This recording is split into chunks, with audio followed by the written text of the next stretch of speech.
What's going on, everybody? Welcome to Comics and Crypto, your source for everything collectible. Welcome again, Managing Director of Fanable, Sergio. What's up, buddy? Thanks for joining. Hey, Sergio. Hey, hey, Spencer. Hey, guys. Thanks for having me here. Always a pleasure. Always, man. Thank you, man. Yeah. Another great episode today, guys, of Question and Hang, where we answer your questions about collectibles. If you guys have any questions, let us know in the comments. We'd love to answer them for you. We're going to go over some really cool topics around the collectible space and Web3. And also, of course, we're going to give away a mystery case at the very end of the episode. So make sure to hang. We're going to ask a question that's going to involve something throughout the episode at the very end. And whoever answers it first gets a free mystery case that we're going to open live, and you get the comic book inside. Easy peasy.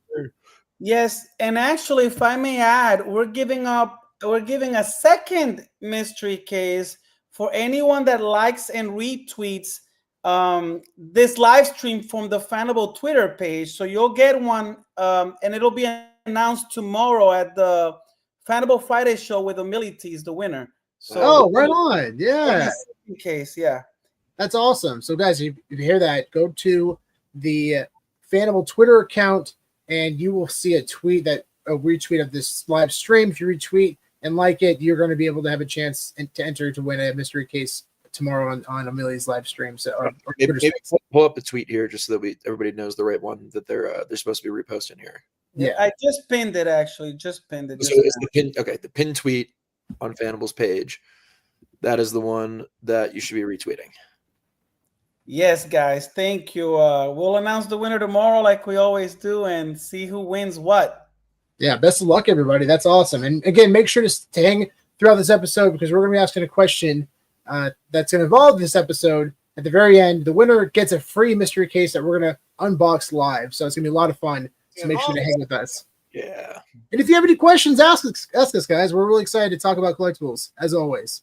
Always. Real quick, Last though, week. I want to say hi to a couple people who are here, though. What's up, bud? Hey. What's going on? Batman. Yeah. Thanks for joining. Batman, what's up? What's up, Tito? 420. Let's go.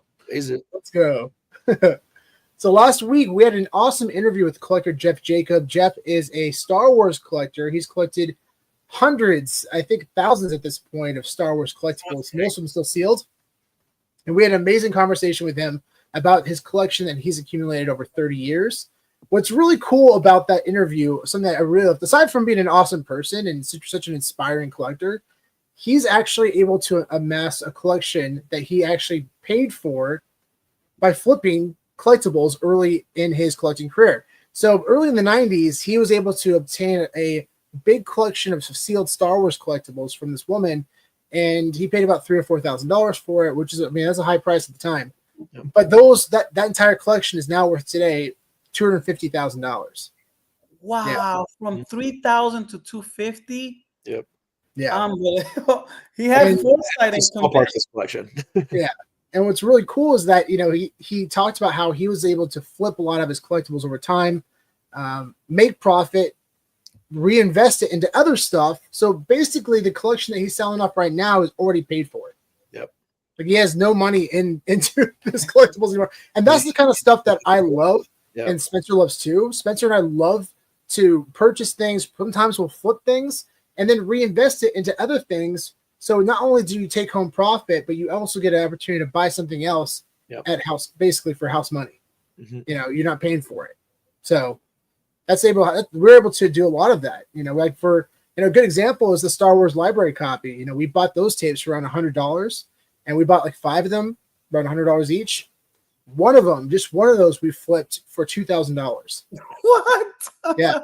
And that was the record sale. And what's crazy is that was an 8.5 grade. That wasn't even the highest grade that we have. We have a 9.0.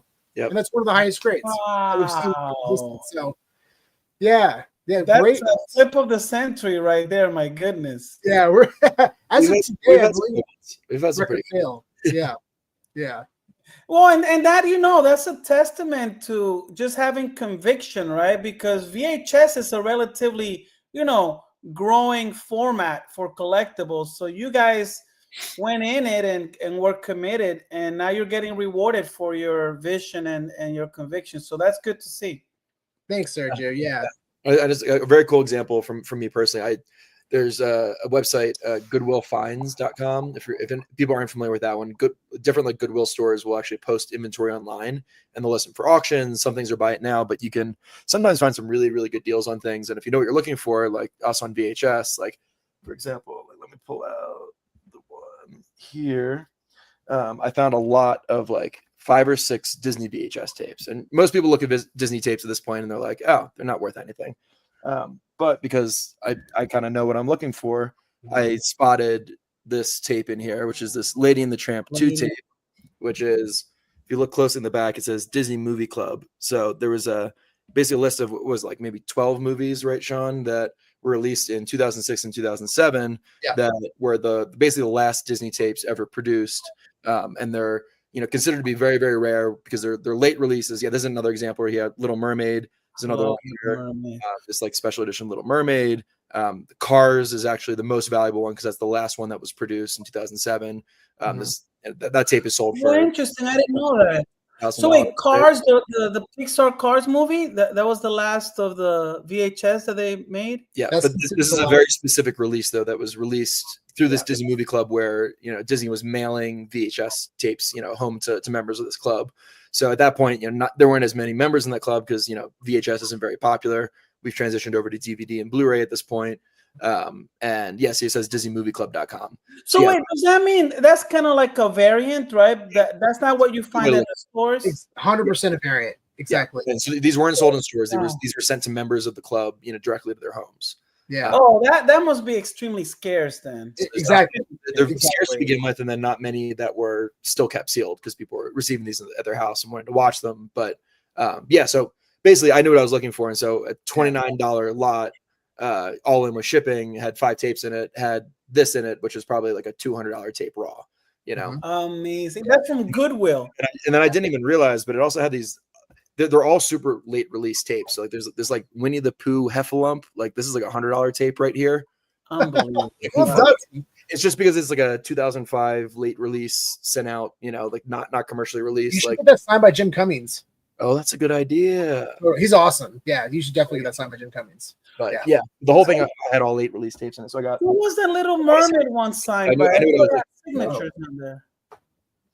Yeah, so we actually had a chance to meet Jodie Benson and Chris Barnes, who did the voice of Ariel and Eric in The Little Mermaid. So I got to sign. Perfect signature for that. Yeah, nostalgia finest for sure. Yeah, they're both wonderful. It was really fun talking to them about it. Wow. Yeah. I mean, so let me ask you, on the rewind tapes, other than seeing the signature, right? Do they put it on the label anywhere that it's signed? Yeah. They do? Yeah, so the yellow represents the signature label right there, and it says... I love that. Okay. Okay, that's good. All right. I'm happy to see that. I was wondering if they just use the same label, but they do put a distinction on there. They do. Yeah, they separate a little bit, which is really nice. Really nice. Yeah, we're very sad that Rewind has winded down. Yeah. Oh, yeah, they have winded down. Yeah. Unfortunately, and it's not that they weren't doing well. It was just it was a lot to the founder of the company. He just he has a lot going on. He runs other companies, and he's got a big family. Yeah, so he just couldn't handle it anymore, unfortunately. Yeah, and we hope that they end up getting acquired by somebody because somebody continues to run it. Yeah, they're not just amazing guys, but they have a high quality product, highest quality cases. By far the best. I mean, in terms of casing, they're the best, in my opinion. In terms of actually protecting the item inside, definitely highest quality. Yeah. You know what I was wondering? I know that CGC has something where, like, if you send them a slab from another one of their competitors, they'll like re-slab it or something like that. Where I wonder if they'll do something like that for Rewind, right? If they'll just say, "Look, we'll re-slab them" or something. I mean, ideally they would acquire them, right? But if not, at the very least, they'll cross they'll cross grade for any cross grade. I think okay. Yeah, they'll do it for any graded collectible. They'll just crack it out of the case and just regrade it. They do that for comics too. You know, for like if you get PGX or CBCS, and vice versa. You know, any other grading companies will do the same thing. You know, speaking of which, Slaps, our Discord mod, and I were talking about this other day, but you know, CBCS is owned by Beckett, right? And I'm surprised they don't use Beckett as the name for their comic book grading company, because Beckett is, to me, it's an elevated, more premium brand, right? Yeah, I wish that they would change the name to Beckett, because I think it would lend it more prestige to CBCS Labs. I agree. It is interesting that they have a different name. For CBS, that name has been in the market for such a long time. So for people who've been in the comic collecting space for a long time, they still recognize it. So maybe that's interesting. True. Well, yeah. So everyone out there, if you haven't seen his interview yet, definitely go on our YouTube channel and check it out. It was awesome, so much fun. He's actually selling off his entire collection in sections. So the first two auctions have already happened. One was for 1.2 million, the other one was for 1.15 million, and now he has like 2 or 3 more left. And he hasn't even released the biggest bangers yet. I think he's got some massive grails, and he's already actually achieved a record for the highest sale for a commercially sold action figure, which was a Darth Vader double lightsaber for $130,000. I believe it was 130 for one item. Yeah. So, just recently? Yeah, just recently.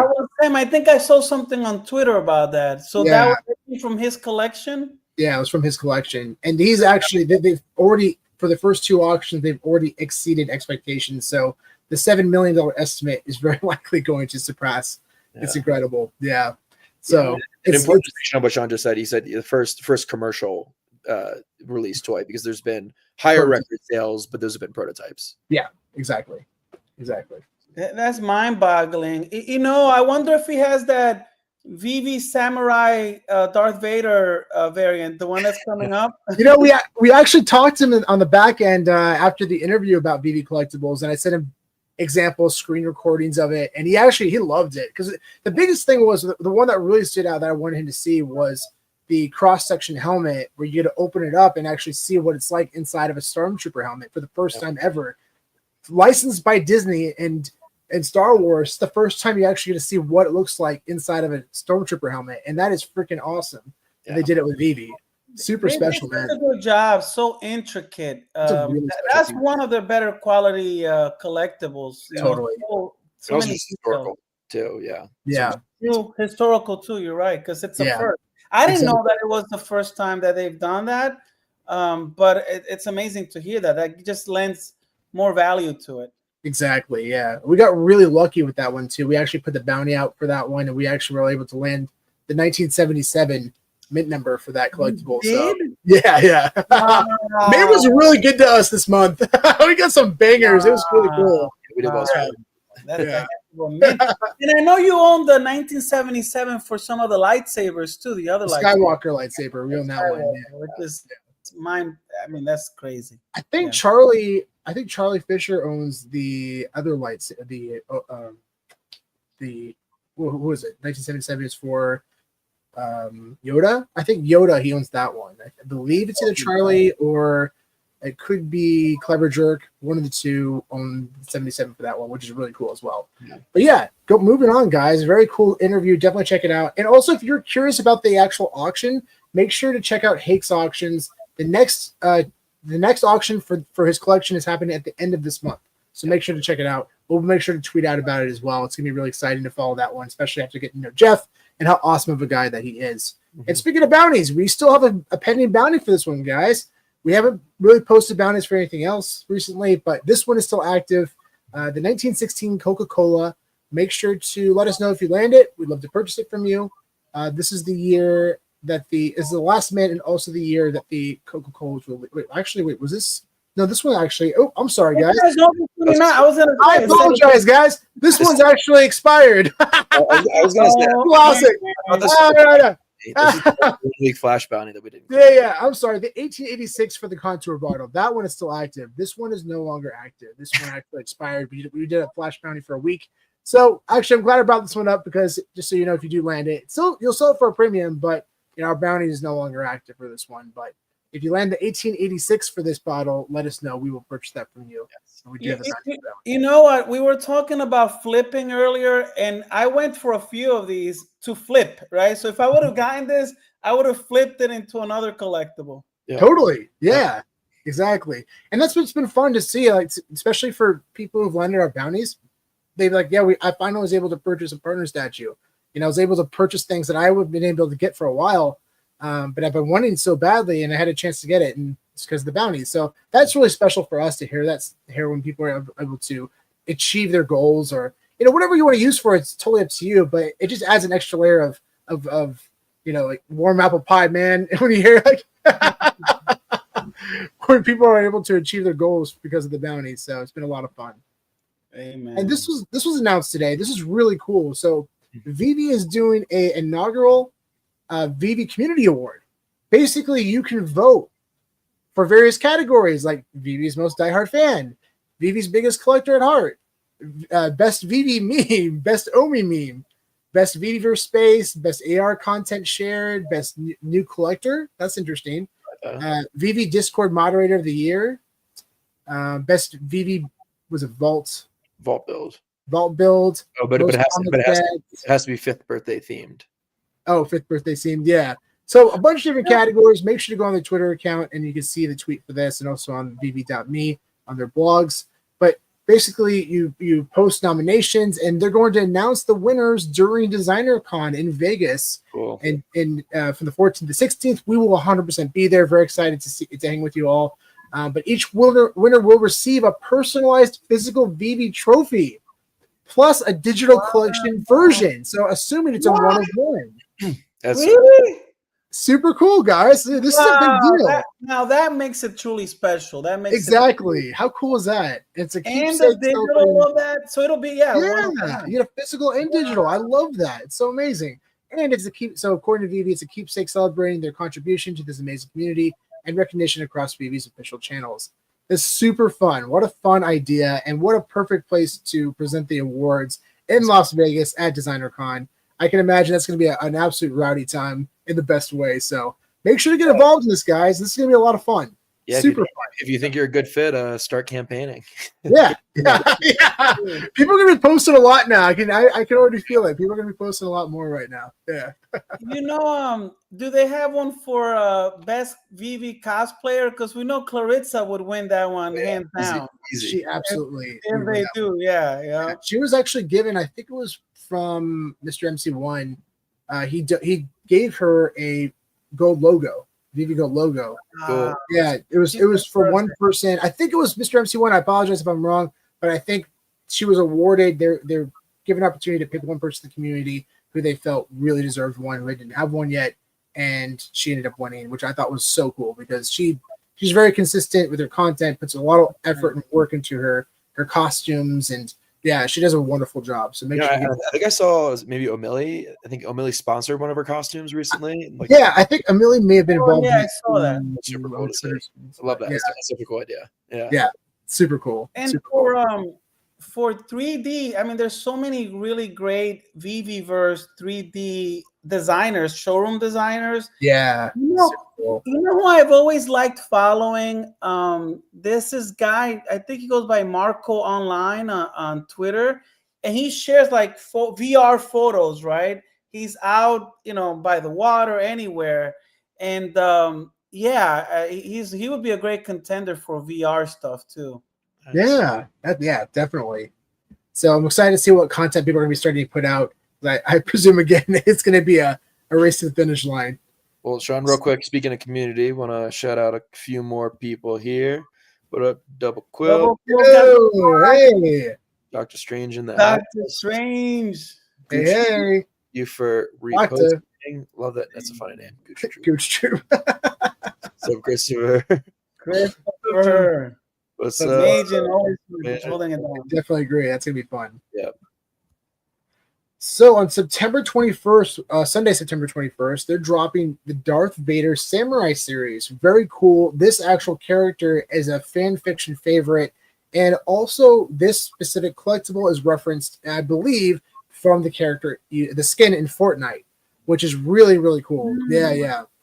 Very, very popular Fortnite skin, and fun to see this come in digital format where you can own this collectible. They showcase a few of the collectibles. There's 5 different variants, and they actually announced today that the secret rare moved from 66 editions to 77 because they want to make sure that the people are able to obtain a 77 mint number, which I thought, again, this listen to the community. I appreciate them for listening and making moves. Especially, it's not a big leap in supply either. You know, it's just modest. It's such a marginal change. It makes a big difference. Yeah. And shout out to Star Wars for understanding that too, because obviously they have to sign off on it as well. I mean, you're selling more, so at the end of the day, no complaints, right? But still, it's just the importance of having that 77 to people.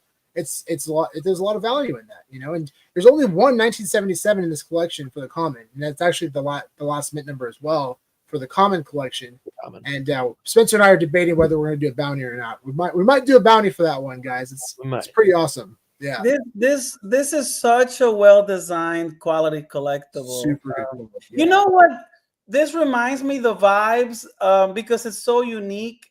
Remember when Vivi dropped that Thor variant with the frog? What's it called again? Throg? Huh? Throg? Yeah. Remember how back in the early days of Vivi, everyone went crazy over that collectible, right? There were like 15 collectibles in the app. That's hilarious. But to add to your point, look at the quality of this, guys. That is stunning. Holy moly. Wow. Yeah. And even right here, you see the texture in the helmet too. When is this drop? When is it? It drops on the 21st, Sunday the 21st. 21st. So okay. Oh, so like 10 days. So they announced this one far ahead. Far ahead, yeah. So a week from Sunday. Yeah, the more I look at this, guys, I'm pretty sure we're gonna put a bounty out for that. I hope Vivi's able to do some marketing to the Fortnite crowd though, and try to get them involved. You know, you would think so. I mean, I don't. Yeah, you would think so. They're digital native people. Maybe that's something that we'll try. Maybe we'll try doing some targeted advertisements and work our affiliate link. Dude, look how badass that lightsaber is. It's red. It's a sword, but it's a red sword, like his red lightsaber. That is awesome. A light sword. That is so cool. Yes, light sword. Wow, that is cool. And they haven't released the Darth Vader regular lightsaber yet, right? No, they have not. That'll be a big one. Gotcha. Wait, so does that mean this light sword counts as Darth Vader's first lightsaber on Vivi or no? No, because he actually, his first appearance collectible, they already had the lightsaber in his collectible. Oh, that's right. I own that one too. Yeah. But it seems like everyone agrees. Yeah, the detail is incredible. And they just keep producing quality collectibles. They're doing better and better every time, which is really exciting to see.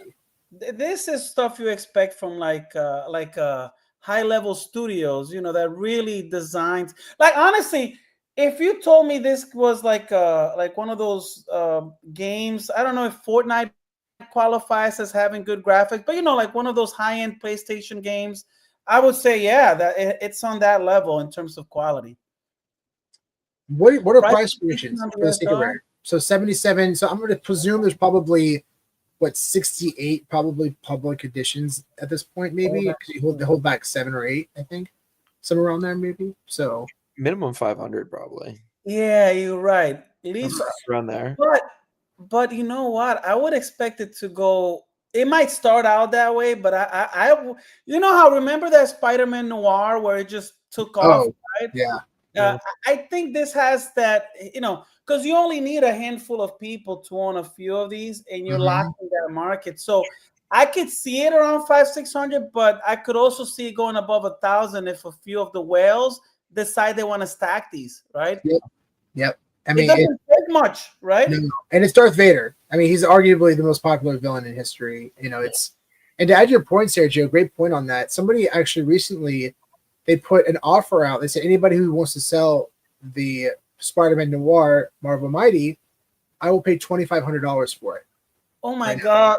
Yeah, I don't even know if you got one. Buying that when it was cheaper. Yeah, I don't even know if you got one. So I mean, that just basically to your point, That's exactly right. So I actually did a poll asking people what their thoughts are in terms of the value of the secret rare. Will it be under 500? Will it be 500 to 1,000? Or will it be over 1,000? 42% of the 500 plus voters so far have said over 1,000. Wow. Over 1,000. Okay. That is the leading category to date, that poll. Oof, so, and I have a gut feeling, my prediction, I believe it's going to be over 1,000. So I'm with you, Sergio. That's a safe bet. Spencer, what are your thoughts on that? Do you think? Yeah, you guys could be right. I feel like I'm a little more conservative on the stuff, but you might be right. Yeah, it's scarce enough, it's popular enough. Yeah, definitely. 77. If it was like 177, I would say, it probably won't. Yeah, won't go too many beyond editions for. Yeah. At 77, damn. Yeah, and so a big shout to Millie. If you don't follow Millie, make sure you do so and check out his Twitter Spaces. He's the man. He said everyone agrees it was good for them to give the secret rare 77 pieces. Yeah, I do. Absolutely. I mean, we've been talking about that for a while, how much we appreciate VV listening to collectors about these special mint numbers, how important they are to people, how much value collectors put on them, including ourselves. So having that opportunity, what's the difference? It's 11 more, Yeah. I mean, at the end of the day, 66 to 77, it's not they're doubling the supply to make it. Yeah. 77 is still super scarce, guys, especially for a collectible like this with Darth Vader. So, I mean, at the end of the day, really only at most 77 people can complete the set in the world. Yeah. I mean, that's kind of crazy to think about. And it'll be less than that because, VV holds back some, and people are going to stack these. So, crazy. So, by the way, since O'Milly, is checking in, don't forget, guys, tomorrow, Fanable Fridays with O'Milly. Yeah, check it out tomorrow, guys. Fanable Fridays. But no, I think 77, considering just a small bump in the supply, I think that was a great move. Yeah, absolutely. That had so much value to that last mint, too. It's really cool. So, Spencer, you and I got some discussions whether or would you want or both, or I don't know.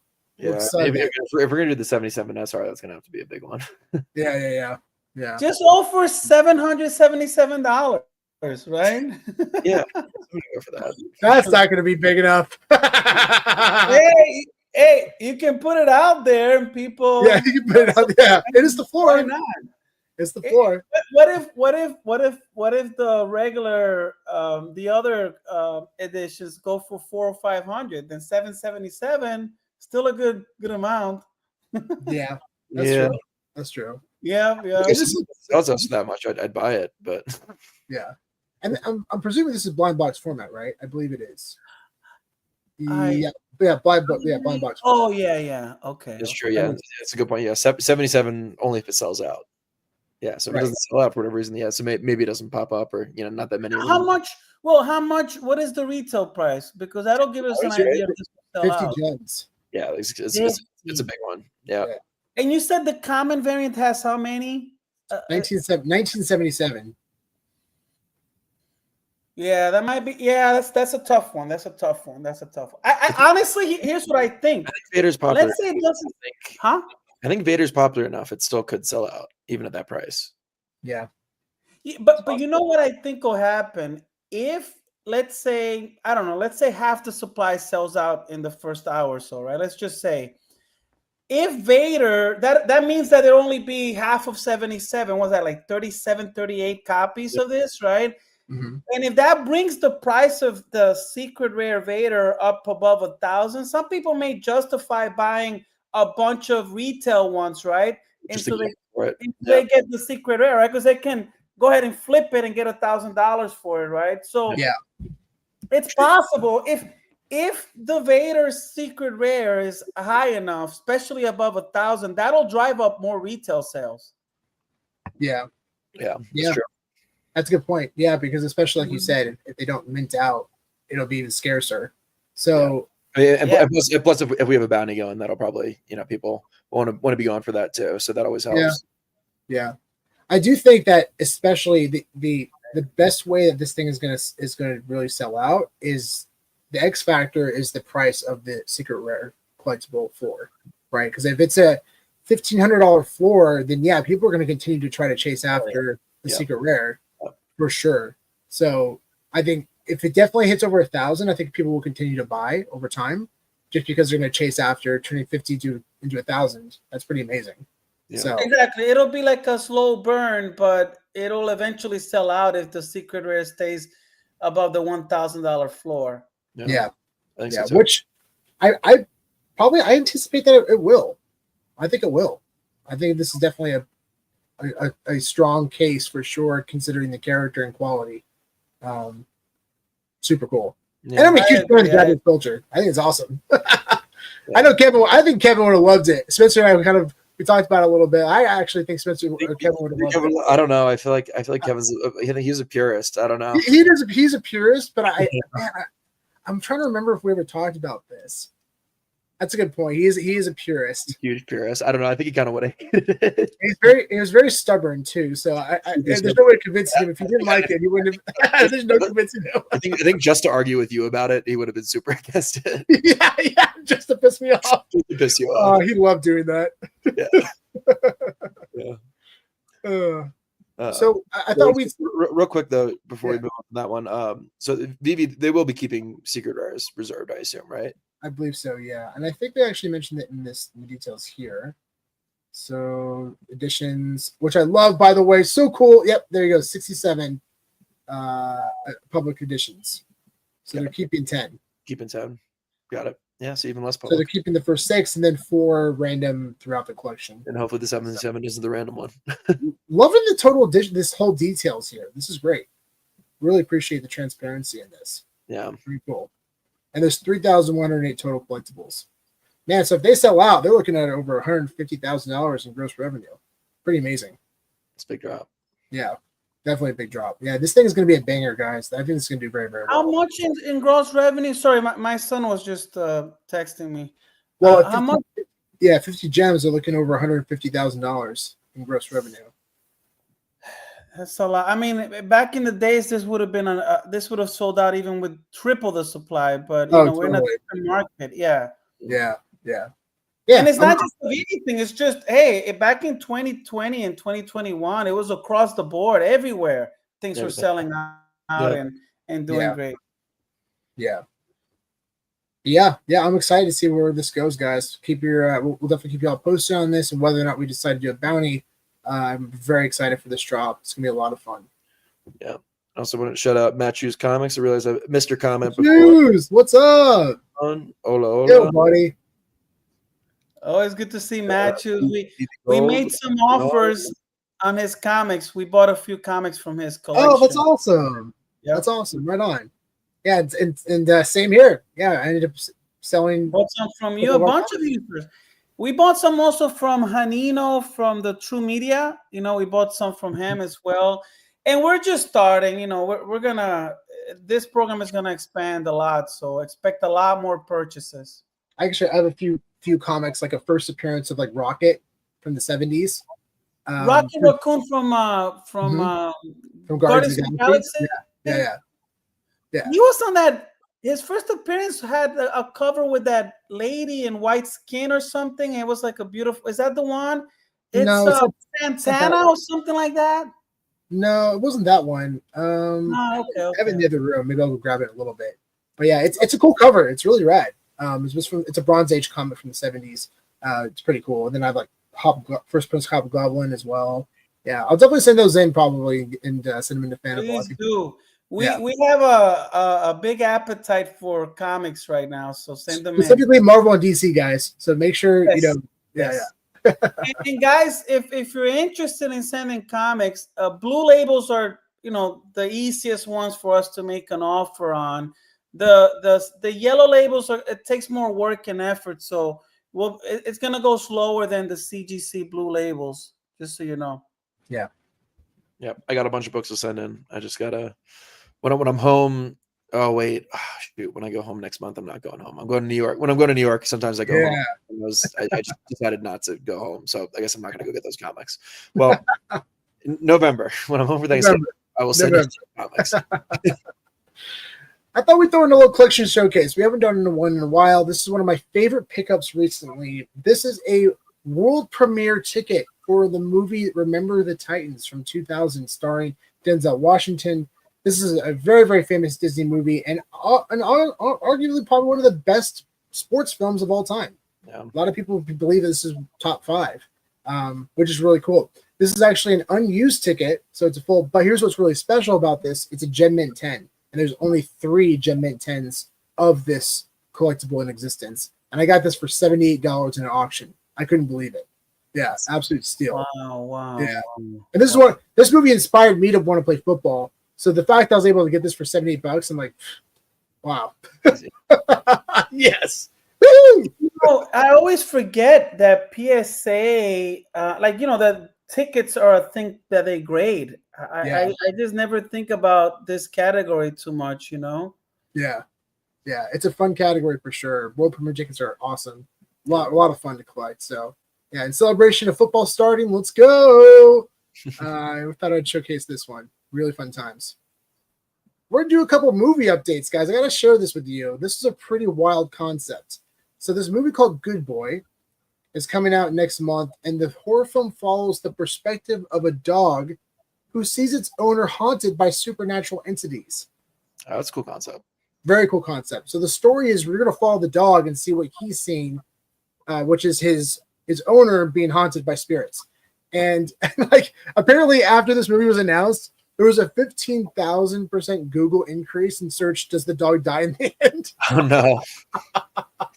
Which I don't think, because people have come out and said this is one of the most heartbreaking films they've seen in years. Yeah. I don't think the dog, in my opinion, I don't think the dog is going to die, but I think it's going to be very sad for the owner. They always kill the dog, though. Nah, I feel like that's too. It's a cheap. It's a cop out. I agree. For this specific film, I can't see it happening, but we'll see.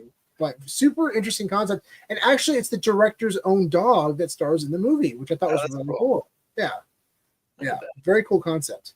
Look at that, and then you just have James Gunn basing his dog off of his dog. So cool. I love dogs. That's true. Yeah, I heard that. I saw that he used his own dog. They did like a 3D scan or something, right? Yeah. And personality too. Yep. Yeah, I had to share this, guys, because this actually shocked me, and I'm super excited for it. So Supergirl comes out next summer, but James Gunn has come out already saying that Millie Alott, who's playing Supergirl, says that she is by far the best casting he's ever done. He said, I think she's absolutely stunning in the movie. That is incredible, guys. I mean, considering who James Gunn has worked with, the characters that he's been able to create, nobody's heard of Guardians of the Galaxy before the movie came out. I mean, outside of passionate comic collectors and comic readers. But now Guardians is one of the most popular Marvel characters. And it's because of a lot of it. I mean, obviously the actors are incredible, but James Gunn really helped bring that vision to life. For him to say that about her is a huge effing deal. And I am so excited to see this film now. I was not excited before, but that is a huge comment from JamesGunn. Yeah. Incredible. Yeah, the way that she made her entrance in Superman, definitely made me excited for the next one. Yeah, I'm really excited for this movie, and she's a phenomenal actor. I've seen her in other things. She's really, really, really good. So, yeah, I just had to point that out. I think that was remarkable. What up, Cowabunga Chan? Yeah, what's up, bud? Yeah, Cowboy Chan. Let's go. Chris always bringing the good vibes. True Media. What's up, guys? Love True Media. Shout out. Some wild news is happening right now, guys. It's happened today. So Skydance essentially, they purchased Paramount. It was an $8 billion acquisition. But now David Ellison, the son of Larry Ellison, is now bidding to purchase Warner Brothers Discovery. Interesting. That's crazy, dude. That's insane. That is that's at what point is this going to turn to a monopoly? I don't. Warner Brothers has gone through so many. Remember back in the days they merged with AOL, American Online, right. And then they merged with Time Magazine, right? Which is why they call it Time Warner. But then it was AOL Time Warner, and then they dropped that. It's crazy how often they keep selling Warner Brothers. Yeah. I mean, now is the time to buy. Yeah. James Gunn is going to do incredible things for Warner Bros. And actually last year, they had the most successful movies. I think that was the most successful box office they've ever had. I mean, they released like Sinners and like multiple other films outside of DC that absolutely crushed. So, man, I if they are able to pull this off, Skydance is going to be probably the biggest production company in the world by far. I mean, they're already doing incredible stuff. They did all the Mission Impossible films. They exclusively work with Tom Cruise. You know, kind of crazy story, guys. Yeah, back in the day, around 2007, 2008, a friend of mine actually was roommates with David Ellison. So David Ellison's the CEO of Skydance, and his father's Larry Ellison, who created Oracle. So we went over there for a barbecue, and it was awesome, man. It was really fun. We got to hang out. I hung out with David for a bit, and he was telling me, "Yeah, I'm starting a production company. Yeah, it's called Skydance. It's going to be really cool." And we just bought our first script. And I'm like, "Oh, good for you, dude! Like, who's the script? Who wrote it?" He's like, "Oh, the Coen brothers." It ended up being True Grit. So True Grit. That was like 2008, I think 2008. I was like, "Oh, okay, that's kind of a big deal." I mean, good for him. I mean, the door can only go so far, you know, with money, but you really have to make the right creative decisions to get this far and be this successful. He's absolutely crushed it. So big shout out to David Ellison and the Skydance team for all the success that they've had for the past 15 years, because I'm so blown away by what they've done, and it's super exciting. So yeah, congratulations. I had to point that one out. It's incredible. Yeah, it's a big one. So The Long Walk, guys, this is the last movie post I want to talk about today, but this is really interesting. So this movie is based on a Stephen King book. Of course, Stephen King. I don't know if everybody out there knows, but Stephen King doesn't just do horror films. He actually wrote the book for Shawshank Redemption, The Green Mile, That wasn't it? Or it was Stand By Me. Stand By Me. Stand By Me. Yeah, Stand By Me. So he's done a lot of really great dramas, but also obviously horror films as well. The Long Walk is definitely more of a horror film. But I saw the trailer, I was like, okay, it's interesting. Basically, it's a story about these kids in a post-apocalyptic future that enter this contest, and it's basically the last man standing. These kids just have to walk, but they can't stop. If they stop, they get shot, and they're killed. The last person to survive wins a massive amount of money, and they're all there for various reasons. The film has been released, and it's come out with a 96% on Rotten Tomatoes. Absolutely incredible. Wow, that's good rating. With 80 reviews. That's phenomenal. Apparently, it was really interesting, too. Apparently, the production company, I think it may have been Universal or Paramount. I'm not entirely sure. I think it was Paramount. But they actually wanted to set up treadmills in movie theaters, so you have to walk the entire time during the movie. And if you stop walking, then they come in and escort you out. It's a great idea. I love that. Oh, that's so good. That's so good. I want to remind everybody, please make sure to hang out with us, guys, because at the very end of the episode, we're giving away a mystery case. We're going to be asking a question throughout the episode, and the winner is going to get a mystery case that we're going to open live, and you're going to get the comic inside. So make sure to hang out. Hopefully, you'll get a grail. Yeah. Real quick, Sean, let's shout out a couple new people. Oh, cool. We were just talking about you. What's up? What's up, Clarissa? Yeah. Hey, Clarissa. We're just talking about all of your amazing content. We really love the content that you create, and they're really fun. We were saying that there should be one of the VV Community Awards should be a cosplay award. Oh yeah. You'd have that in the bag. Yeah. In fact, you probably get first, second, and third place. Yeah. Speaking of which, I meant to bring this one up before, but you guys better vote for me for the meme award. That's good. Already campaigning. Yeah. Well, you got my vote. You got my vote. We're supporting you. We're supporting your campaign. Yeah. Millie. You got my vote. That's awesome. So this is really cool, guys. I know we're a bit early for Christmas, but you know, like every corporation, they're already releasing all the Christmas stuff, and they are selling at Home Depot. They're selling life-size animatronics of Star Wars characters, including Darth Vader, Chewbacca, Stormtrooper, and also R2-D2. These are real moving animatronics with sound, and they're all selling for $300. Wow. Incredible. And I've seen videos. You can go on Home Depot, and we'll be posting some videos. I want to wait till Christmas time, but they're available now. R2-D2 is already sold out, but these things, I presume, are going to sell out. They are incredible quality. And the reason why I'm bringing it up now is because if anybody's interested in getting one of these, I would recommend doing it ASAP because they are going to sell out. And then people are just going to flip them on eBay for double. So make sure. Does the Vader have like very creepy red eyes, or is that just me? I think it's just a shine. Oh, it's reflection. Yeah. Okay. Yeah. But if you go on the Home Depot website, yeah, you can see the video on there, and they're stunning, guys. They're really cool, super cool. Chewbacca's awesome. They move. Chewbacca's like I think 9 feet, 8 or 9 feet tall. Wow. Yeah. It's really cool. So again, go to HomeDepot.com. You can search for them and find them and win Chewbacca cosplay. How much do you think they go for? So each one is $2.99 each, which is $300. Super reasonable. Not bad at all. Oh yeah, you're right. I mean, they're high quality animatronics. They're really cool. It's fun to see Home Depot, man. They keep producing awesome stuff every year. They have incredible things during Halloween, and Christmas, of course. But yeah, this makes sense why they're advertising it so soon, because these are going to be the biggest, most talked about things throughout the holidays. It's kind of crazy to think about that, like animatronics of like that quality cost, like for like Disney to put them into their park cost like millions of dollars for each one, and now it's gotten to the point that now it's just like a few $100s and you can buy it at Home Depot. yeah. But that's the difference, though. I will say, like going like this and just going like that now is cheap, but when you are like trying to create something that's really lifelike, that's the difference in technology, but still.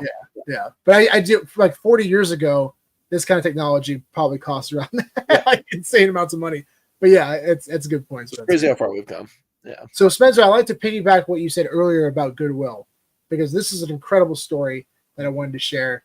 This person named James found a pair of gold Jordans worth $50,000.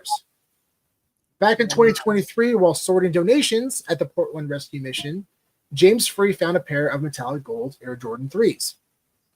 What are they? Well, the staff first thought that they were fakes, but as it dived deeper, it turns out they were custom pairs designed by Tinker Hatfield for Spike Lee to wear at the 2019 Oscars, with only a few ever made. The sneakers were authenticated and sold at Sotheby's for $50,800, with Hatfield adding a signed proof and custom box. Every dollar went back to the mission, funding meals and shelter, turning a donation bin into a life-changing support. How cool is that? Super love special. That they're using that money for good. That's amazing. Exactly. Wow. Yeah, that's a special story. He could have took him for himself, but he didn't do that. Yeah. What a special guy. So we had to definitely point out that story. How remarkable that is. Incredible. I wonder who the collector is for that. Who ended up buying it? Yeah, good point. Yeah, it definitely. It's interesting because it was sold at Sotheby's, so you probably won't be able to find out unless they came out publicly about it. But what a sale! Speaking of crazy discoveries, this guy found a multi-million-dollar Batman comic in his dusty attic, and I'm obsessed with these stories. I love hearing these kind of stories. Back in 2007, while cleaning out an attic in Pennsylvania, someone uncovered a near-mint copy of Detective Comics number 27, which is the first appearance of Batman. They brought it to Pittsburgh collector Todd McDevitt, who bought it and now keeps it sealed in a bank vault, and probably shows it off whenever he's reading it. But what's amazing is that there's less than 100 copies in existence, and a 6.5 sold recently last year for $1.8 million.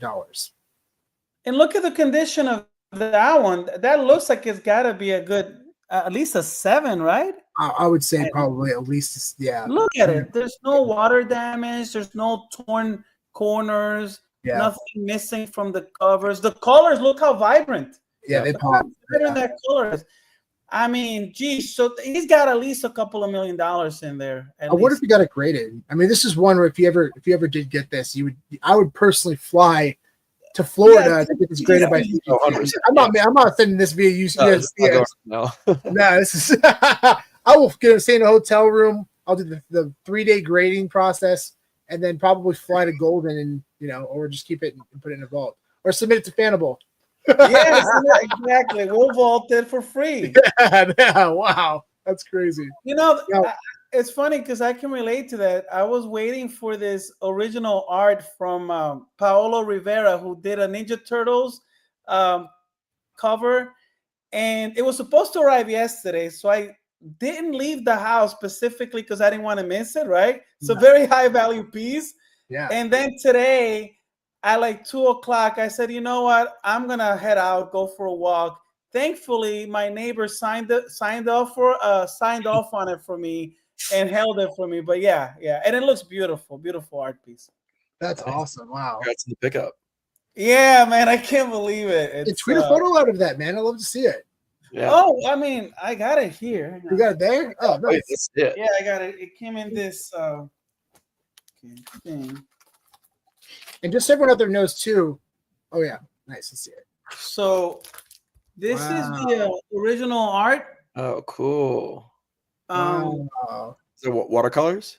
Yeah, it's watercolor, gouache, and acrylic on an 11 by 17 piece.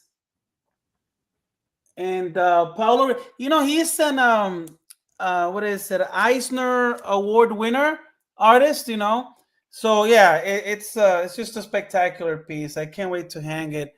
That's definitely my favorite so far. And I have another one that's my favorite, but yeah.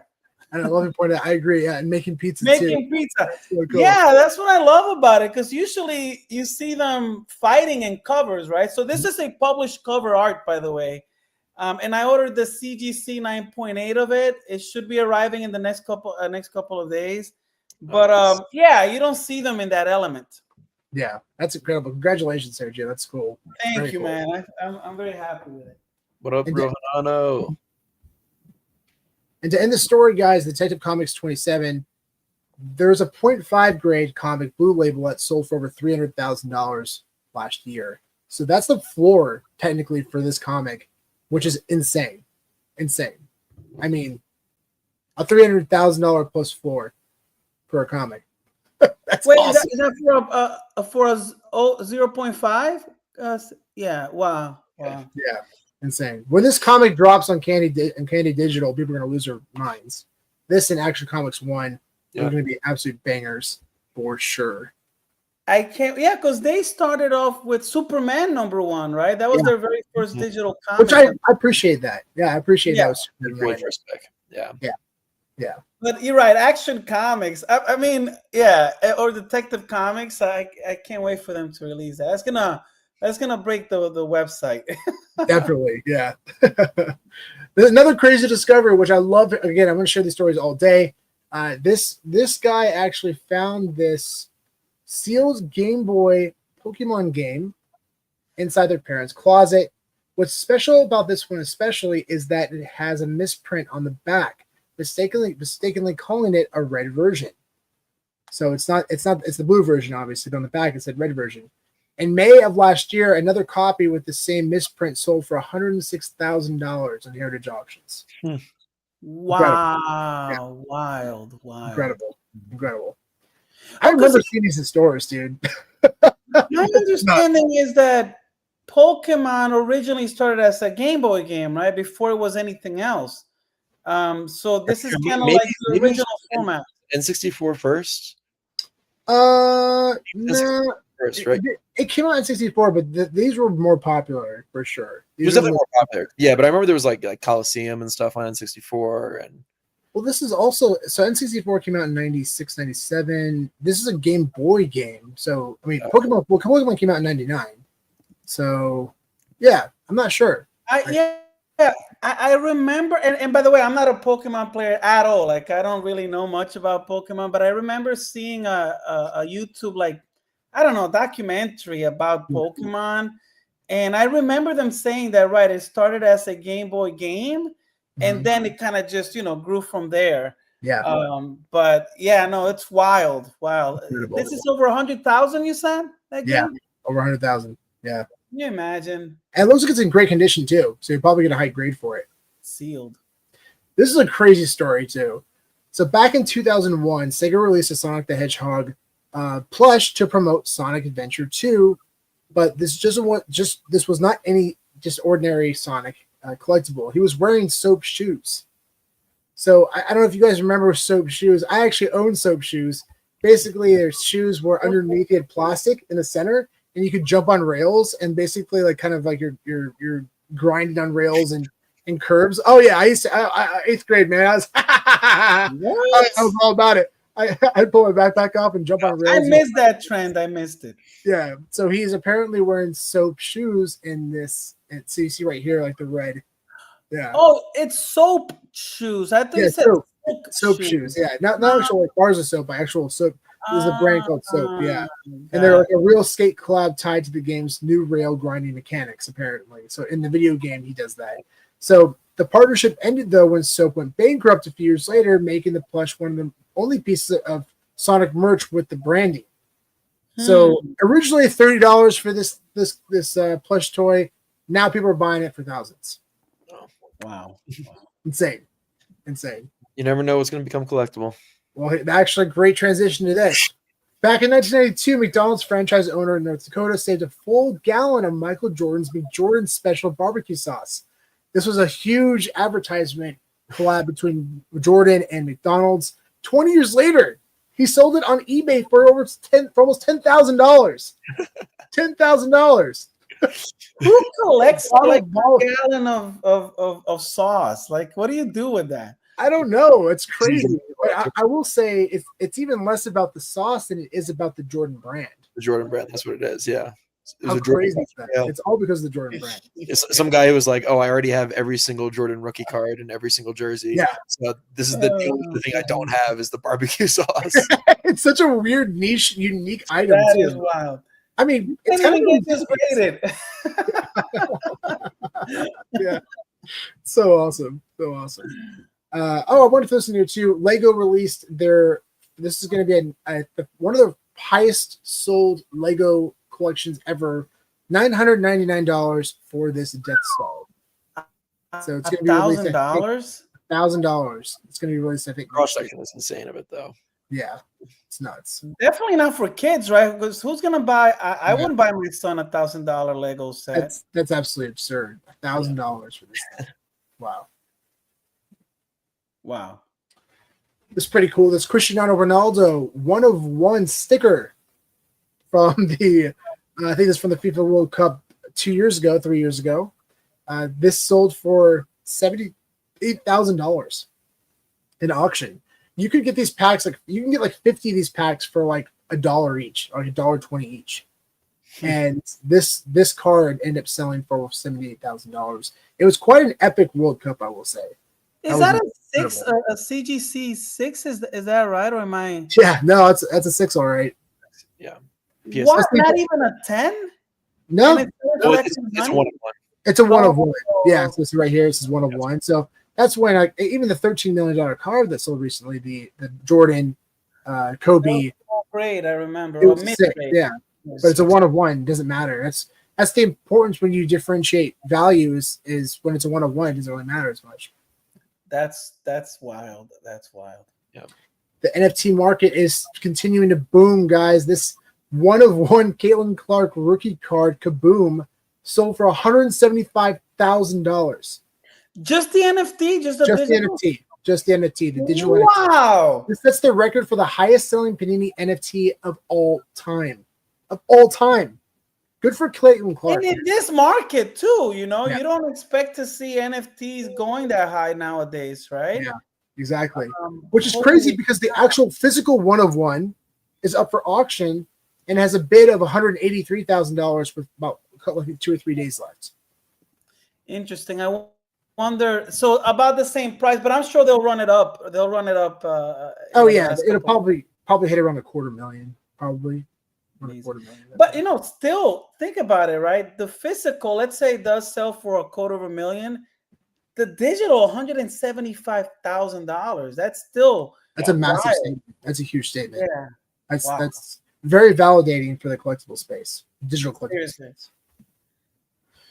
I want to give a quick shout out to Mr. Squibs. We were talking about Superman 1 earlier. Mr. Squibs was able to acquire the #1 mint for the comet. He owns the #1 mint for the legendary, and he now owns the #1 core, aka the common of Superman #1 on Candy Digital. Big shout out to him and congratulations. He's definitely been stacking these Superman comics for quite some time, and huge shout out. And again, he's got quite a few legendaries.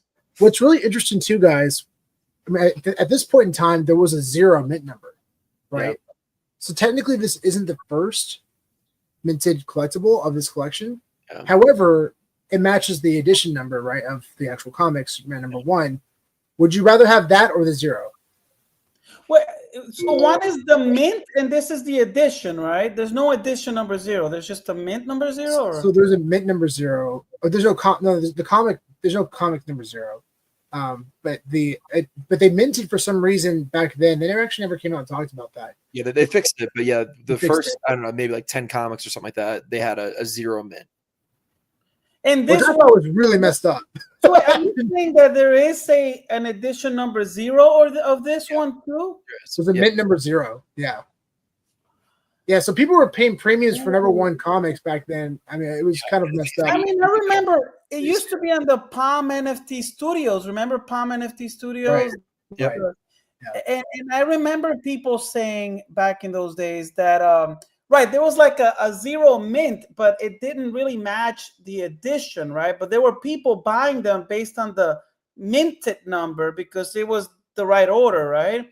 Yeah. But I personally value the edition number, not the mint number on the blockchain, because this is what's being presented, right? What's being presented is the edition number. So I'd go for.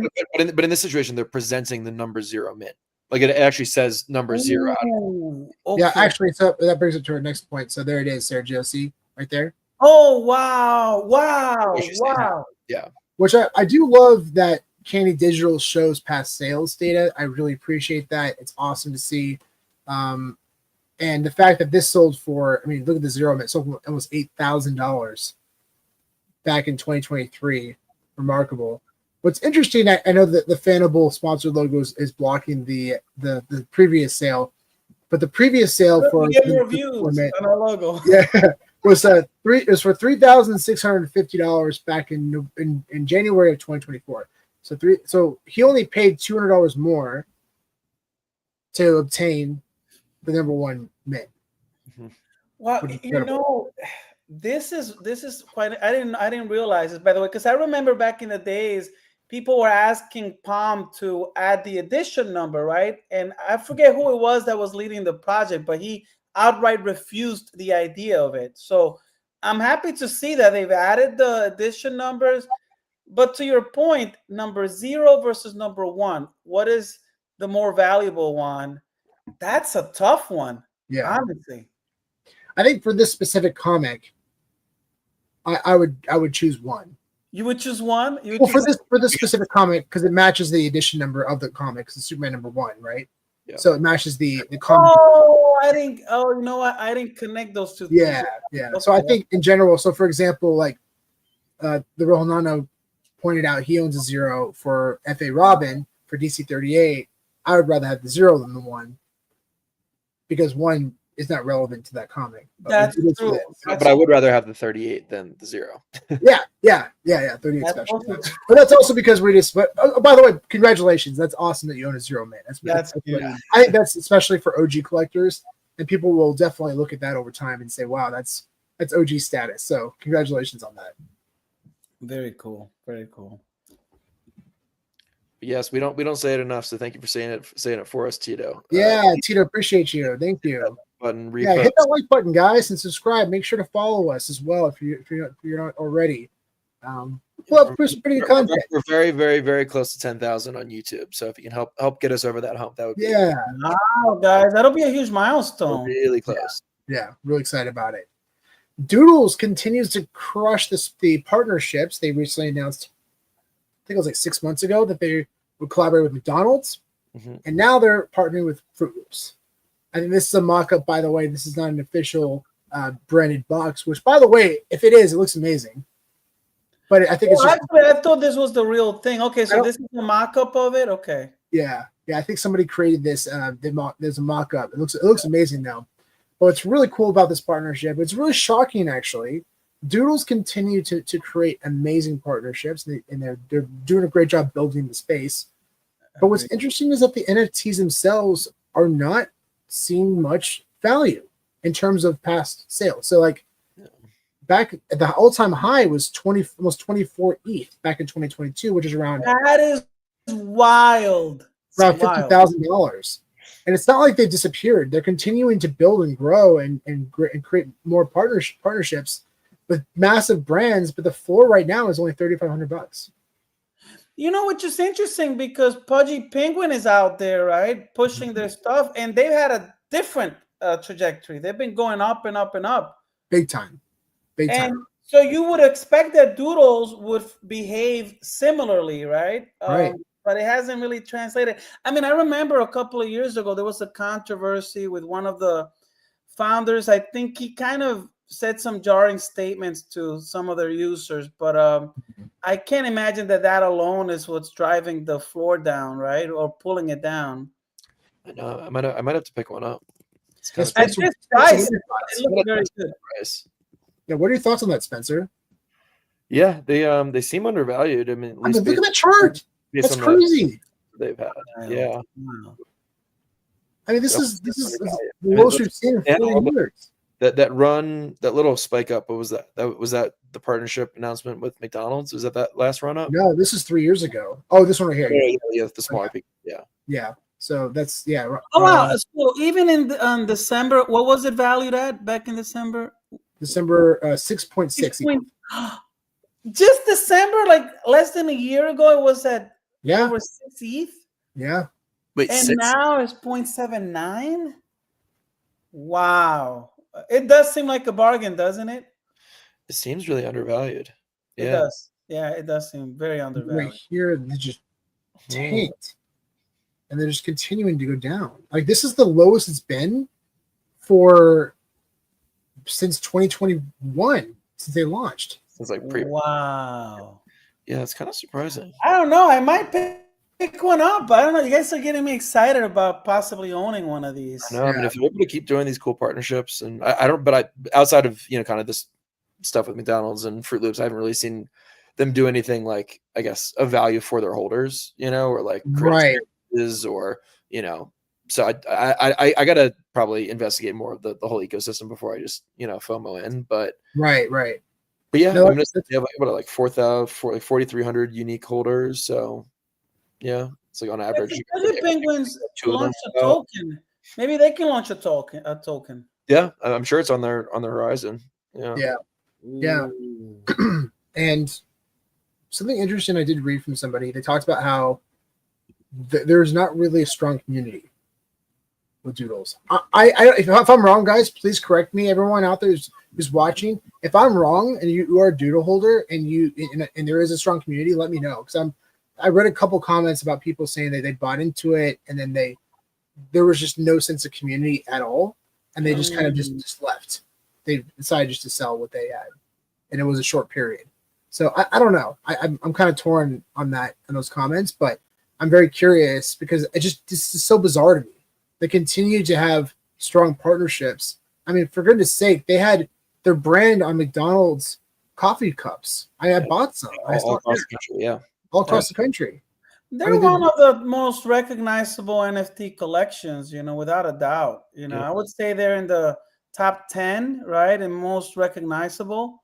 Yeah. Of course, you have Bored Apes and CryptoPunks and Pudgy Penguins up there, but this is right up there in the top 10 for me personally. Like when I think of popular NFT collections, Doodles is definitely out there. Yeah, the volume on trading is low. I don't know. It's weird. What? Yeah, don't do some more research. That's so weird. Whatever happened? Speaking of strong community, shout on the way. What's up, bud? 4 McDonald's cups. That's awesome. Do you guys remember Azuki NFT collections? How that community was like the strongest one. How are they doing? Are you able to check the price real quick on that? I haven't heard anything about it in like a year. 1.72 ETH. 1.7. Okay, so still pretty strong, right? Relatively. Oh yeah, I mean, I think their popularity kind of went down a little bit, but I mean, from what I remember, they had a lot of really exciting stuff coming. Like, did they ever release their token? They had like their anime token. I think that they were releasing. I don't know if that ever came out, but I know that they were like releasing like a manga and an anime and a bunch of IP and stuff. Yeah. So interesting. Yeah, I remember they released a second collection and the community was really upset because they charged a lot to mint it, even if you owned an Azuki. Yeah. Like the beans or whatever, right? Or there's the beans, and then there was another collection that I guess looked very similar to the original collection, and not only that, but even if you owned an Azuki, you still got charged like, I think it was like half an ETH to mint, which was kind of crazy, right? Gotcha. And I think that upset a lot of their community members, if I'm not mistaken. So we have a question from Pasternak real quick. I'm curious to your guys' thoughts. Would you rather have an ultra rare first appearance Darth Vader, two-digit collectible, or two-digit mint, I guess, 57 or 89, or would you rather have a secret rare Samurai Vader? That's a good question. So basically, a floor a Samurai Vader, a floor one, or a two-digit first appearance Darth Vader, a two-digit, right? Like you said, it could be 89 or a number like that. I think I go with the FA just because of the FA. But wait a second, okay, but think about, all right, what is the floor price of just the floor Darth Vader? What's the floor price on that? I think it's a couple hundred. I'm checking right now. Okay, now a two-digit one probably goes 2 to 3x above floor, right? My guess. So let's say it goes for $600, right? That two-digit. And we're estimating that the Samurai will probably hit around $1,000. I'll take the Samurai and then flip it and buy two. I mean, I think the Samurai will probably be more valuable than a two-digit one, right? If the Samurai hits 1,000, right? So I would go for the Samurai. I know it sounds crazy, right? Because no, I don't really think there's a wrong answer. Yeah, it's a really good question. Yeah, it's a great question. I don't think there's a wrong answer. From a monetary standpoint, I would say Samurai, right? Because the two-digit is 2 to 3 times above floor, the floor. And I think the Samurai is going to be beyond that. Yeah, no, definitely. I just pulled it up, and it looks like, so the floor is around $200, and the lowest two-digit right now, at least, is $1,200 for mint number 84. $1,200? That's the lowest. The lowest on the floor, right? So that's the lowest asking price for a two-digit mint of Darth Vader. Yeah, that's the cheapest. Okay. Yeah, $1,200. It's an asking price, right? The question is, how much would it sell for? Right?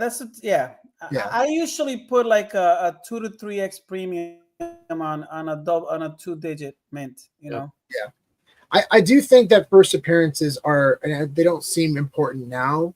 And as the space continues to grow over time and hundreds of Darth Vader collectibles are released, I think that first appearance stamp will always be significant. And that's why I do think that differentiating value that we talked about earlier, like one pieces doesn't matter as much, but differentiating value will be significant as the demand increases as well. As we saw during the bull run, people are paying insane premiums for even slightly lower mint numbers, not even just two-digit, but two digits were insane. They were like 10x. Man, I remember. So I got stories. I'm ashamed or embarrassed to admit, man, but dang, I've paid so much for some of these. But I will say, I think a lot of us have, but I will say that I do think that the FAs have a very significant. I don't think there's a wrong answer here for this question because it's a great question. But I personally would probably go with an FA two-digit just because I do, and it's also the OG Darth Vader look. Yeah. As well. Although I do like the Samurai one a lot. I think it's really, really, really awesome. It's super cool. But yeah. I'm definitely a purist when it comes to that kind of stuff, though. So yeah. Double Quill, you are preaching to the choir.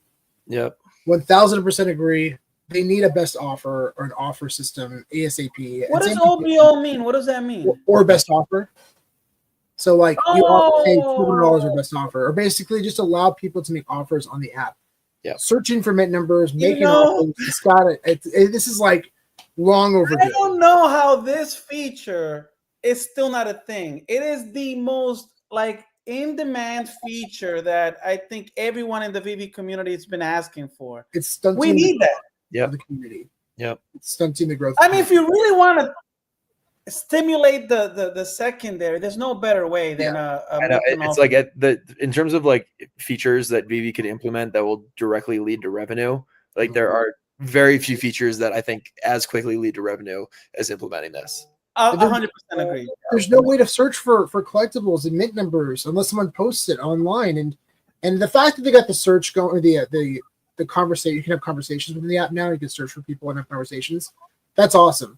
Like I was able to figure out somebody in the community who actually owned, it was 238 or 223 something of the Todd McFarlane. I had a 238 physical statue, and I was finally able to figure out who owned it, and I messaged that person and said, "Hey, I have because of the VV app, you can contact people now." So I said, "Hey, I own this. Are you interested? Because I mean, I like it, but I mean, it's probably going to be more special for you." And he said, "Oh my God, absolutely." So I ended up selling it to him for what I paid for it, and just so I can ensure that he has that opportunity to match his digital, which is really special. So yeah, I mean, like this kind of stuff, I'm happy to see it coming out, and I know that VV's working on it. We know that it's important to them, but at the same time, they're building a lot of other things. So they're definitely improving the app. It's growing, but understand that for us too, that is so important, and I really hope to see it sooner than later because, like you said, Sergio, it's going to really grow. And Spencer, you both made great points about it. Absolutely, yeah. I think the fact that now they have a chat feature helps a lot, right? And I think, right, as it was suggested, an offer feature will change everything. Appreciate you, Roy. That's awesome. That's awesome.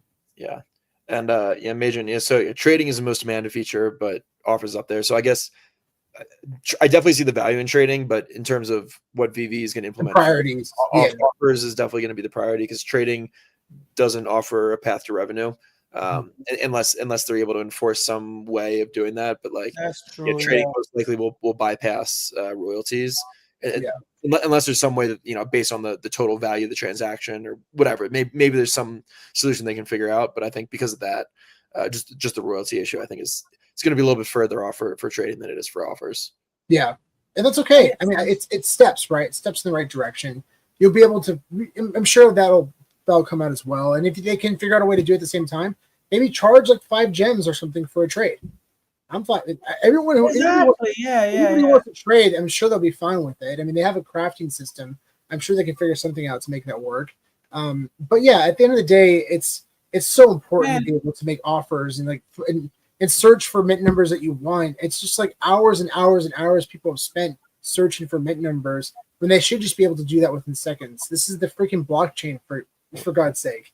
This is not like I'm not searching for a physical collectible and spending 20 years trying to find it. This is all right. I should be able to find it in seconds, So I mean, there's so many. Look, if we're thinking about revenue potential, I mean, there's like a million ideas for VV. I mean, honestly, I would pay if VV allowed me to, right? I would pay to be able to highlight my market listing, right? Yeah, so, to be able to sponsor listings like on eBay. Exactly. Yeah. Charge me. I'll pay for it, right? If I can have it highlighted at the top, I'm happy to pay premium for that. Great. And that's another way to make revenue, right? Totally. That people will gladly pay for. I will gladly pay for. Yeah. But when it gets buried in there, let's say you have a special mint. And special mints, yeah. Yeah, you're going to price it above the floor, right? But it'll get lost, right? It'll get lost. But if you say, I'll pay an extra $10, I've spent years of my life hunting mints in VV over just a few. Yeah, right, Chris. Yeah. Chris is a big mint collector, right? So he gets it. Yeah, shout out Chris. Shout out to Marcus. Chris Evers, man, that's hilarious. Oh, that cracked me up.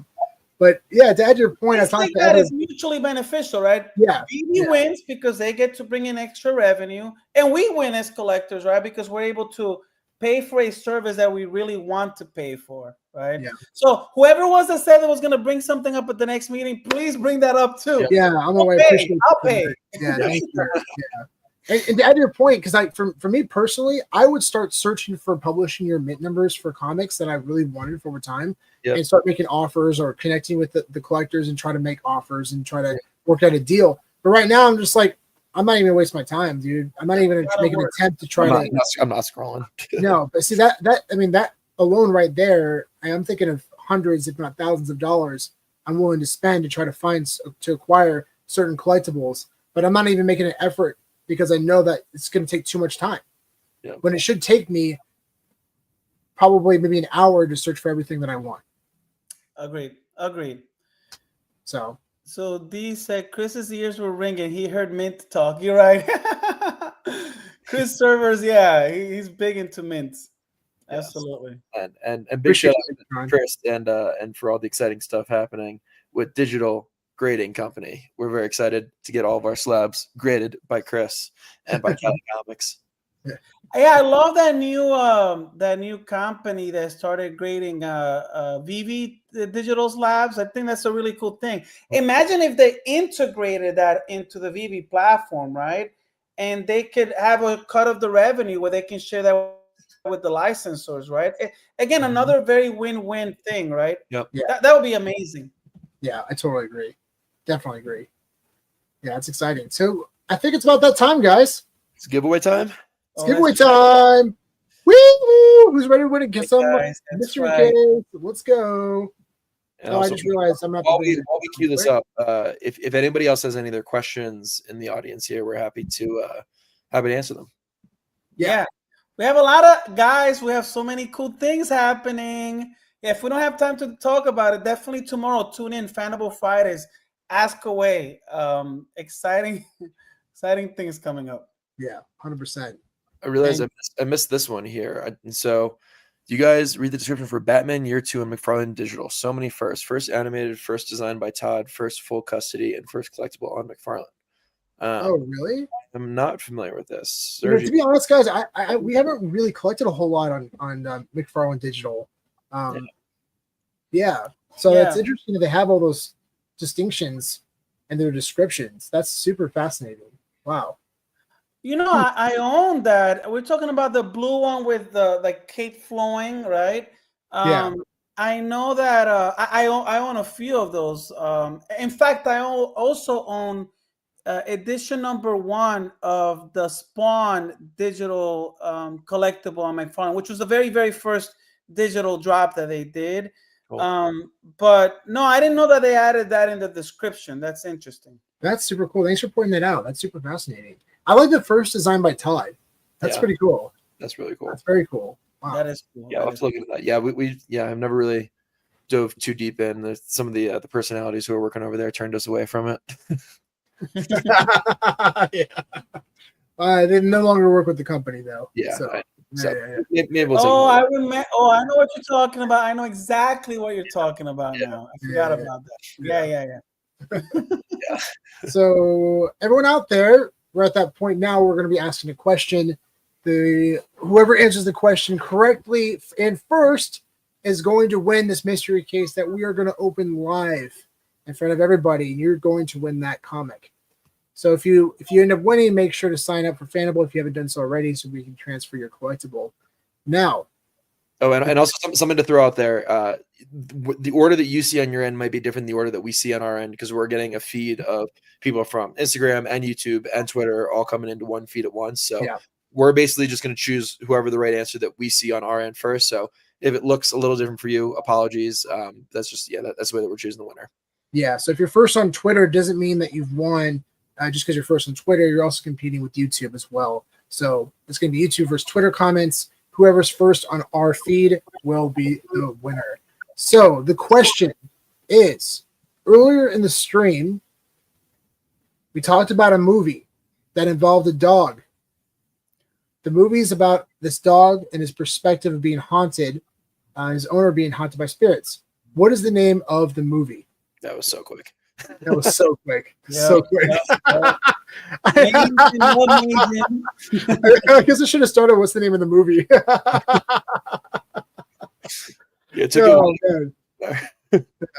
Wow, that was quick. All right. Maheen, well done. Well done. Congratulations. Absolutely. Love seeing Majin. He's such a great supporter in the space. Really. Thanks again. Yeah.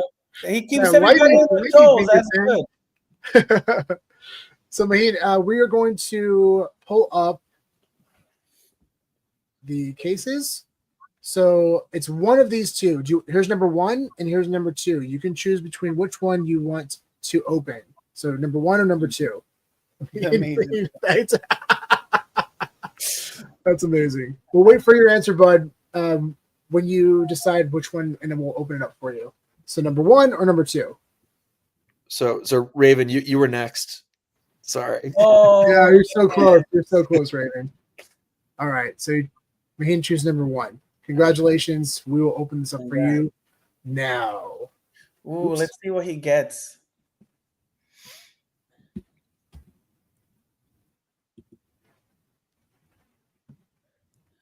Oh, this is. I always wonder what's Here we gonna go. Let's see.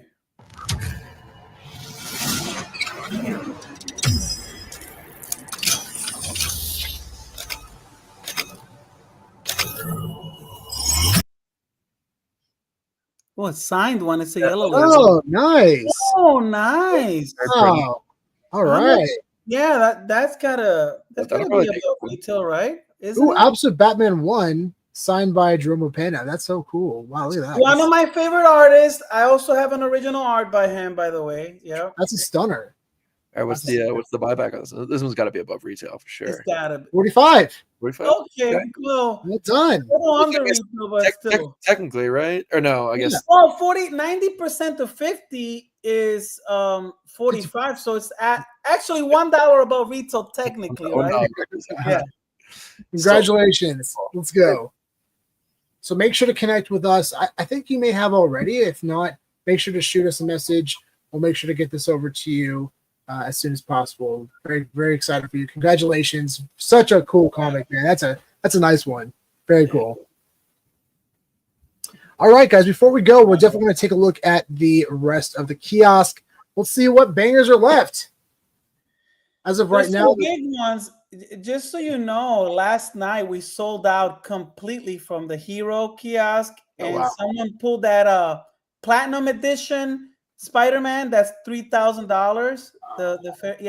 It sold out entirely last night. It was crazy. That's incredible. Yeah. Incredible. And guys, sorry, go ahead. No, go ahead. Well, it was like, I think they were like, I put out a tweet, and there were like 104 comics cases left, right? But the grail still hadn't been revealed. And it took like maybe 20-30 minutes after that tweet, and boom, it sold out. People were buying 10 at a time. It was wild. Yeah. So if you pay attention when the odds get good on these things, you gotta jump on it. You gotta jump on it 100%. Oh, yeah. Yeah. And the big chaser for this one, guys, for the $49 sidekick is this Avengers #1. This is an actual original from 1963, graded 3.0, CGC 3.0. It's the first appearance of the Avengers. What a cool comic to own. It's one of my favorite covers. Such a stunner. And for $49, guys. $49. And here also are some other the big chasers as well. This one is valued at $2,150. Amazing. So make sure to get after it, guys, if you haven't done so already. And for the Hero case, 340 left. This retails at $99 for a case. The big and I was so happy that we're talking about this. The big chaser is the crime suspense stories, number 22. This is one of the most iconic covers. These covers during the 50s were banned. They were banned by comic shops, and there was protests on these things. This was nuts. Crazy period of time when these comics were being released. So this is a really cool, real part of history, and perfect time for Halloween, right? Yeah, and if I may add to what you were just saying, this particular cover was used in the Senate hearing. When they were regulating comic books. This is what led to the Comics Code Authority label, right? Because, basically they were horrified about the idea of using covers where there was a beheading, right? Yeah. But this was used on the Senate floor to make the case that there should be regulation on comic books. This particular comic. Really cool history. Yeah, exactly. Yeah. And speaking of crime and horror, look at the second grail. The second grail. Yeah, bring that one up. everyone out there, this comic is valued at $2,900. And the next one, which is valued at $2,450, is the first edition, the number 1 Walking Dead. Yeah. This is the first appearance. Oh, this is such a cool comic. From 2003. From 2003. Yep. Yeah, first appearance of The Walking Dead. This is before the TV show was even a thing. Yep. Without this comic, there would be no TV show. Yeah, one of Robert Kirkman's best stories ever. And this is the first appearance of Rick, the main character of The Walking Dead. So this is a really, really cool comic. Very, very popular, immensely popular. And as a 9.8, it's definitely held well in value, in terms of value. Yeah. I held a 9.8 signed by Kirkman. I ended up selling it, but I kind of regret it. I wish I still had it. So here's an opportunity for you guys to own another one. And then, of course, you have Batman's. Absolutely. Yeah, this is a really one of the most popular covers as well. Easily one of the most famous covers by Neil Adams. Yeah. Very, very cool comic. This is valued at $825, and then of course the classic Fantastic Four number 50, 7.0 grade, valued at $575. A lot of other bangers as well, and this one is only $99 per mystery case. And then, guys, the floor. So we offer a buyback of $50 on any hero item that you open, right? For the sidekick, we offer a minimum of $25 buyback, just so you know. So there's, the risk is relatively low for what you can get for these. Mm-hmm. Yeah, that's amazing, guys. No matter what the value is of your comic, if your comic is worth less, for example, if you paid $99 for a comic, then you get a comic that's $50.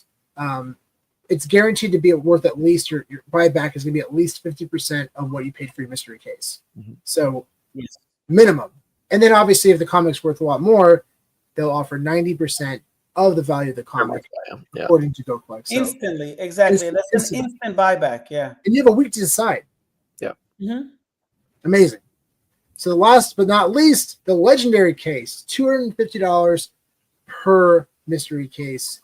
And the big chaser is both of these stunners. X-Men number 1. X-Men number 1, guys. The first appearance of the X-Men. First appearance of Professor Xavier. First appearance of Magneto. Incredible comic. One of my favorite grails by far. Mm-hmm. And this CGC 3.0 is valued at $5,555. And the next one, another banger. First appearance of Dr. Doom, coming to the MCU, portrayed by Robert Downey Jr.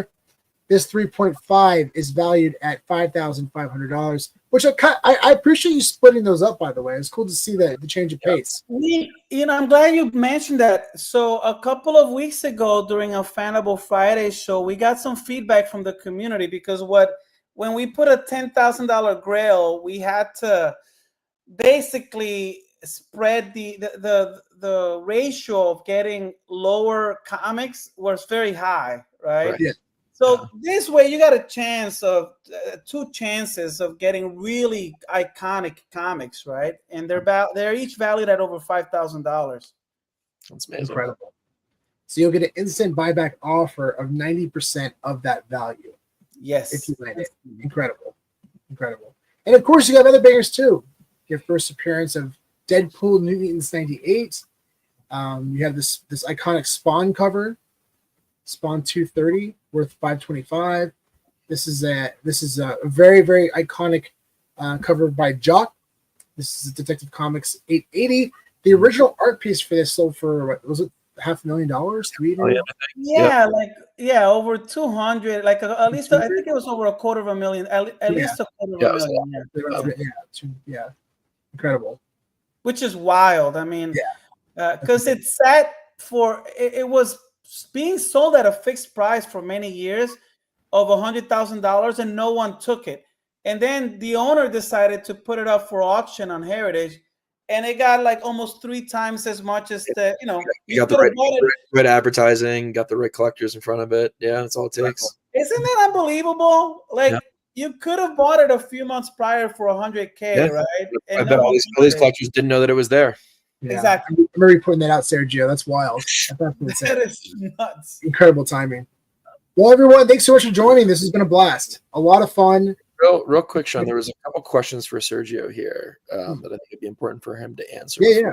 Absolutely, yes. From Raven. So any word on when international users can use their Stripe balance to purchase?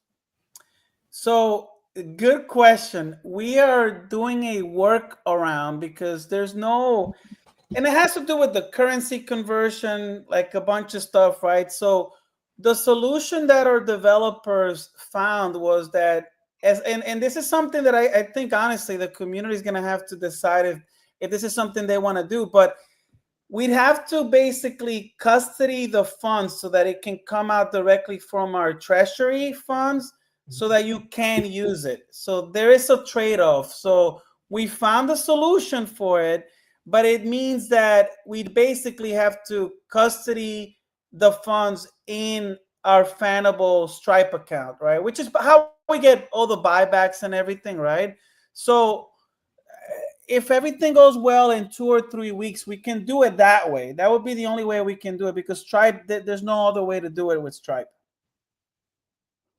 For international users, right? So our US users can do that already, right? You can use your own balance to buy back to buy stuff on Fanable, but international users are not able to right now. But we did find that workaround.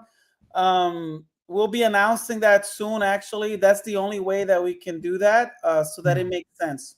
Yeah, that makes sense. And obviously, that's a big part of the reason why international users are not able to sort of keep buying cases, right? Because you'd have to do a payout, right? Which they do. They can do have it deposited into their bank account and then do it again and then lose on the fees too. So this way they can participate the way it's really intended, right?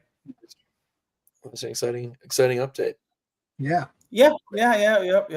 Was there another one, Spencer? I think that was it. Pretty sure. That was it? I think so. Okay, that was easy. I think that was it. That was that was the one that I saw. I don't know, but well, if anybody else has any other questions, just tweet them out, tag us, tag Fanable. We'll make sure to try to answer them for you guys as soon as possible.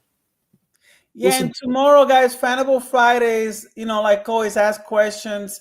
I'll try to drop some alpha there's some cool stuff where we're working on something really really cool, and I hope that it shouldn't be difficult to implement. It's one of those things that it's really cool, right? But in about 3 to 4 weeks we hope to implement. I think the community is going to go crazy. I know I would. So so wait for it, because it's going to be something fun. It's a new product, but it's a really fun product. Very fun. All right. Yeah. Good times, guys. We'll definitely keep you posted on that. And everyone, again, make sure to get involved in that VV Digital Collectibles community voting. It's gonna be a lot of fun. And if you plan to go Designer Con, let us know, man. Let's hang out and have a good time. We're excited for it. Yeah, we just got approved for our press badges today, so we're gonna be there for sure Thursday to Sunday. We're really stoked for it. And I just bought my flights to New York, so I will also be in New York. Oh, and Spencer will be at New York. Yeah, I won't be there, unfortunately, but if you plan to go to New York, make sure to hit up Spencer. I'll be hitting you up. I need to buy the tickets still. I'm always late on this kind of stuff, so I'll probably buy it from StubHub, right? But I plan on being there. Awesome. Amazing. Oh, that's awesome. Mm-hmm. Yeah. Absolutely. That's awesome. All right, guys. Well, thanks again for joining. And, of course, big shout out to our sponsor, Fanable. Thank you for helping keep the lights on. Appreciate you guys. Happy to. Yeah, proud to. Yeah. Appreciate you guys for joining. It's been a lot of fun. I can't wait for next week, and we'll see you on the next one. By the way, tomorrow we're dropping in a video on VHS tapes. We're talking about undervalued tapes. It's going to be a lot of fun, and make sure to check that one out if you're interested in collecting and or investing in VHS tapes. It's a lot of fun. Very fun conversation. All right, everyone. Have a great day. Have a good weekend, and we'll see you soon.